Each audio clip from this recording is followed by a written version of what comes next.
نحمده ونصلي ونسلم على رسوله الكريم أما بعد فأعوذ بالله من الشيطان الرجيم بسم الله الرحمن الرحيم صدر علی وقار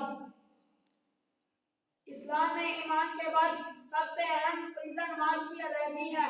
اللہ رب العزت نے قرآن مجید میں بار بار ڈیر مرتبہ شمار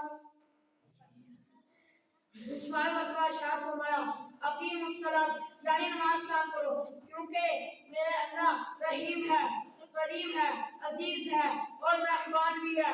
علی وقار اللہ تعالیٰ نے اپنے بندوں کو بے شمار مرتبہ ارشاد فرمایا کہ بندے کہیں اس فریضے سے غافل نہ ہو جانا، کیونکہ نماز اور مسلمان لازم و ملزم ہے۔ وارث سامعین، اللہ تعالیٰ کی رضا کا سبب نماز، نبی کریم صلی اللہ علیہ وسلم کی آنکھوں کی ٹھنڈک نماز، بدن کی راحت نماز، ایمان کا جز نماز، انبیاء کرام علیہ السلام کی سنت نماز۔ غرض یہ کہ نماز مومن کی معراج ہے، دین کا ستون ہے اور چہرے کا نور ہے۔ بے شک قبر میں چراغ ہے اور ممکن نعمت کے سوالات کا جواب ہے، تو پھر تم نماز قائم کرو۔ سجدہ عشق ہو تو عبادت کا مزہ آتا ہے، سجدہ عشق ہو تو عبادت کا مزہ آتا ہے۔